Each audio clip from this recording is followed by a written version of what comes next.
ये क्वेश्चन हमारा स्टेटमेंट और कंक्लूजन का क्वेश्चन है। तो हमारा क्वेश्चन कहता है नीचे प्रश्न में 3 कथन, उसके बाद फर्स्ट सेकंड क्रमांक के 2 निष्कर्ष दिए गए हैं।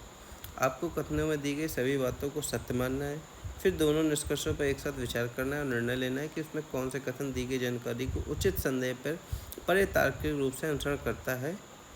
ठीक है, तो इसमें क्या है कि जो भी कथन में कहा गया होता है स्टेटमेंट और निष्कर्ष में अलग अलग टाइप के होते हैं। स्टेटमेंट और अजम्पशन वाले क्वेश्चन होते हैं, कथन और तर्क वाले।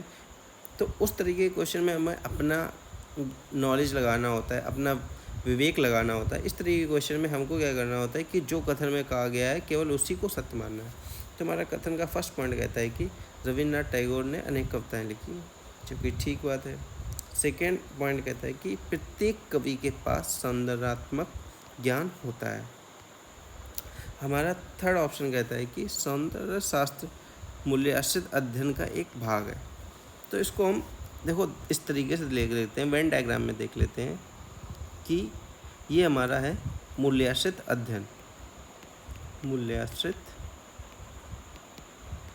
अध्ययन और इसके कई भाग हैं, कई पार्ट हैं।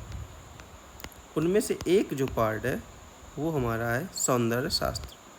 ये हमारा है सौंदर्य शास्त्र।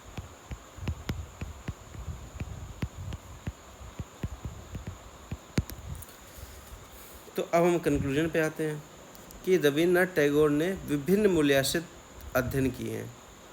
तो हमारा जो कथन कहता है कि रविन्द्रनाथ टैगोर ने अनेक कविताएं लिखी हैं और प्रत्येक कवि के पास सौंदर्यात्मक ज्ञान होता है, मतलब कि रविन्द्रनाथ टैगोर के पास सौंदर्यात्मक ज्ञान है और सौंदर्य शास्त्र मूल्याश्रित अध्ययन का एक भाग है।